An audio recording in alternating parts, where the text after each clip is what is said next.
začal oficiálně podzim a já mám strašnou chuť něco tvořit. Většina lidí se snaží na podzim spíš zpomalit, no já to mám přesně naopak a na začátku podzimu mám největší motivaci vyzkoušet si něco nového, co se kreativní činnosti týče. Tak jsem se rozhodla založit si YouTubeový kanál a začít natáčet videa. Miluju totiž podzimní vlogy. Často jsem na ně koukala v teenage věku, ale ráda se k ním vracím i teď, obzvlášť na podzim, kdy mě naladí na tu pravou atmosféru.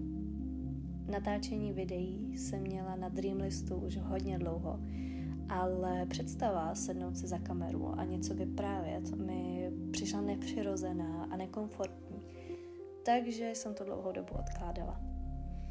Komu ale stát před kamerou nevadí, je Alvin.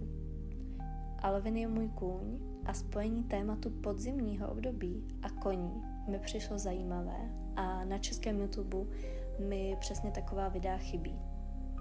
Tak jsem dostala impuls zkusit tvořit videa, no a je to tady.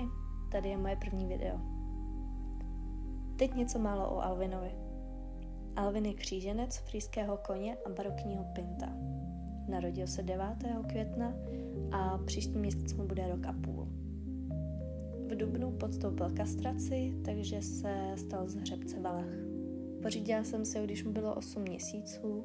Byl to takový vánoční dárek ode mě pro mě a taky se mi tím splnil celoživotní sen.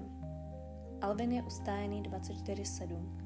Pro ty, kteří nevědí, co to znamená, je to, že je během dne i během noci venku na pastvě spolu s ostatními koňmi. Přes zimu a jaro jsem nám oběma dala čas se poznat, zvyknout si na sebe, plus ho naučit základním návykům, jako je čištění nebo chůze na vodítku. Ale od začátku léta už něco málo trénujeme z přirozené komunikace. Alvin je takový milouš a jsem vděčná za to, že zrovna on je můj kůň.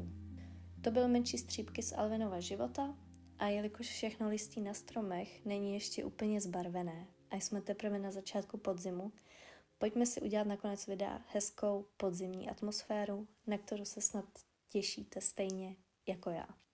Tak u dalšího videa ahoj.